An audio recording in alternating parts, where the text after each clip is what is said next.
আমি অনেক ভিডিওতেই বলেছি, যারা পরকীয়া করে, যেসব নারী পুরুষ যাদের চরিত্রের সমস্যা, তারা আসলে এক একজন মানসিক রোগী। এই রোগটা এমন একটা রোগ যেখান থেকে তারা ফিরে আসতে পারে না। তারা সবসময় বিভিন্ন নারী অথবা পুরুষের সাথে সম্পর্ক, ঘোরাঘুরি এবং সঙ্গ দেওয়া, সময় দেওয়ার মধ্য দিয়ে নিজেরা ভালো সময় পার করতে চায়। আর এটা করতে না পারলেও তাদের মধ্যে এক ধরনের অস্থিরতা কাজ করে। আর এই অস্থিরতাই হচ্ছে এক ধরনের মানসিক রোগের লক্ষণ, এটা আমার মনে হয়। জানি না আপনারা কি বলবেন। আমার যে বয়স, ততদিনে এই বিষয় নিয়ে অনেক দেখেছি এবং বর্তমানে যেভাবে আমি কমেন্টগুলো পাই, সেখান থেকেও আমার অভিজ্ঞতা এটাই বলে। কারণ নিষেধ করা, বিভিন্ন ইসলামিক যে নিষেধাজ্ঞা আছে সব কিছু জানে, নামাজ পড়ে, রোজা রাখে, তারপরেও তারা এই ধরনের বিভিন্ন অশ্লীল কর্মকাণ্ড বা নারী পুরুষের বন্ধুত্ব করে সময় পার করে, স্ত্রীকে সময় দেয় না।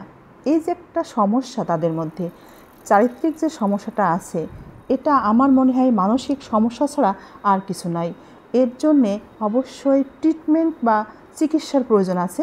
যদি কেউ ব্যক্তিগতভাবে নিতে চায় তাহলে নিতে পারে, কিন্তু এদের সেই মানসিকতাও থাকে না। কারণ এই ধরনের পরিবেশে মিশতে না পারলে, চলতে না পারলে তাদের এক ধরনের অস্থিরতা শরীরের মধ্যে কাজ করে, যার কারণে তারা এটা কোনোভাবেই বাদ দিতে চাইলেও বাদ দিতে পারে না।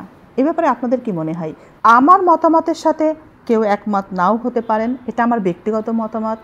আমার যেটা মনে হয়েছে, এত পরিমাণে কমেন্ট পাই আমি, এত পরিমাণে কমেন্ট পাই, সবাই একইভাবে তার পরিবারের দুঃখের কথাগুলো জানায়। কিন্তু কিছু তো করার নেই, কী করব, কী করার আছে? শুধুমাত্র এই ভিডিও দিয়েই যতটুকু পারি ততটুকু সান্ত্বনা দেওয়ার চেষ্টা করি, একটু পরামর্শ দেওয়ার চেষ্টা করি, তাদের ভিতরে একটু ভালো লাগা ছড়িয়ে দেওয়ার চেষ্টা করি। এটুকু ছাড়া আমাদের আর কী করার আছে? আমরা এখানে বসে এই ফেসবুকে, এই নিজের পেজটিতে আর কী করতে পারি? কিভাবে সমাধান করতে পারি? আমার তো মনে হয় না এর থেকে বেশি কিছু করতে পারি আমরা।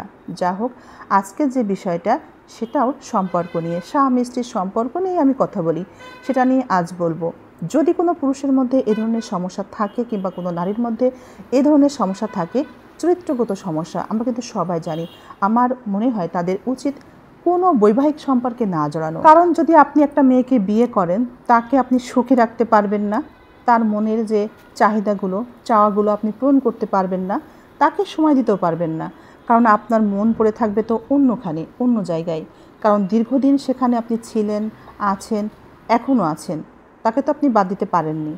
আর চরিত্রগত যাদের সমস্যা, আমি আগেই বলেছি, এটা এক ধরনের মানসিক অসুস্থতা, এরা কিন্তু বাদ দিতে পারেও না।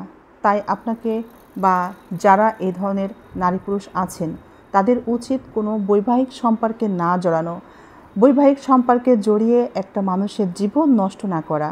বিয়ের পর অবশ্যই সন্তান হবে, বাচ্চা কাচ্চা হবে, তারা একটা সুন্দর পরিবেশ পাবে না। কারণ স্বামী স্ত্রী সবসময় আপনারা ঝগড়া করতে থাকবেন। আপনার স্ত্রী অথবা আপনার স্বামী আপনার কাছ থেকে সময় চাইবে, আপনাকে বিভিন্ন রকম বিষয় থেকে বের করে আনার চেষ্টা করবে। স্ত্রী হলে স্বামী নিষেধ করবে, এখানে যেও না, এটা করো না, বন্ধু বানিও না, বন্ধুর সাথে ঘুরো না, বন্ধুর সাথে বেড়াতে যেও না, বন্ধুর সাথে কোথাও যাওয়া যাবে না। অথচ আপনি বন্ধুদের সাথে ঘুরবেন, বেড়াবেন, তখন তো আপনার পরিবারে একটা সমস্যা তৈরি হবে। সেই সমস্যা তো মিটবে না, আপনার স্বামী অশান্তিতে থাকবে, বাচ্চাগুলো একটা সুন্দর পরিবেশ থেকে বঞ্চিত হবে। এটা করা তো কখনোই ঠিক হবে না।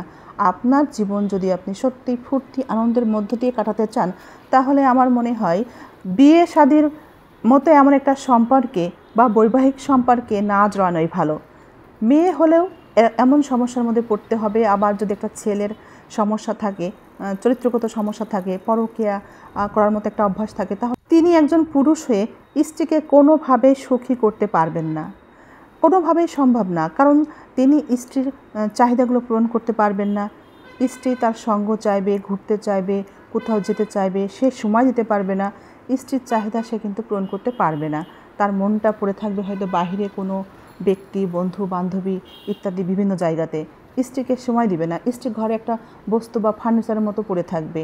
আর কোনো স্ত্রী তো জড়বস্তু না, তাই না? বুঝতে হবে এটা। আপনার যেমন মন অনেক কিছু চাই, অনেক ভালো লাগা গ্রহণ করতে চাই, আপনার ঘরে স্ত্রী আছে, তারও কিন্তু চাই আপনাকে নিয়ে সে আনন্দ করবে, বিভিন্ন জায়গায় মজা করবে, বিভিন্নভাবে সময় কাটাবে। যখন আপনি স্ত্রীকে সময় দিতে পারবেন না, তখন আপনার স্ত্রীর সাথে ঝামেলা হবে।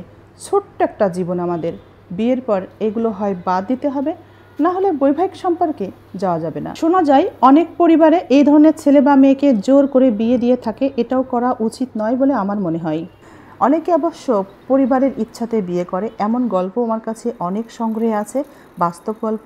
আমার একটি ভিডিওতে পরকীয়া নিয়ে অনেকেই কমেন্ট করেছেন, তাদের ব্যক্তিগত জীবন শেয়ার করেছেন। যেভাবে একটা ছেলে তার স্ত্রীকে নিয়ে ভোগান্তির মধ্যে আছে, ঠিক একইভাবে অন্য একটা পরিবারে একটা বউ তার স্বামীকে নিয়ে ভোগান্তির মধ্যে আছে। সবাই ভিন্ন ভিন্ন পরিবারে ভিন্ন ভিন্নভাবে পরকীয়ায় লিপ্ত আছে। আসলে একটা স্ত্রী যদি খারাপ হয়, সেটা একজন পুরুষের জন্য খুবই লজ্জার এবং অপমানের। আবার একজন স্ত্রীর স্বামী যদি খারাপ হয়, সেটাও একজন স্ত্রীর জন্য খুবই লজ্জার, অপমানের এবং কষ্টের। একজন স্ত্রী তার স্বামীকে কখনো অন্য একটা নারীর সাথে ভাগাভাগি করে নিজেকে সুখী মনে করতে পারে না। অনেকের কমেন্টের মধ্যে একটা কমেন্ট ছিল, আপা এই পরকীয়া সমস্যাটার সমাধান সম্পর্কে কিছু বলেন না কেন, এরকম একটা প্রস্তাব কেন রাখেন না। সে সম্পর্কে বলতে গেলে আমি বলতে চাই, সমাজের মানুষকে অনেক বেশি সচেতন হতে হবে।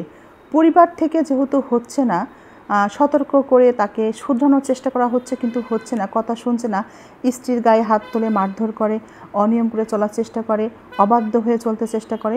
সমাজকে তাই এই দায়িত্ব নিতে হবে, সমাজের গুরুজনদের এই দায়িত্ব নিতে হবে। প্রথমে সমাজের একটা গুরুত্বপূর্ণ ভূমিকা পালন করা উচিত। এই বিষয়টি নিয়ে চোখ কান খোলা রাখা উচিত। সমাজে বসবাসরত সকল জনগণেরই চোখ কান খোলা রেখে চলতে হবে।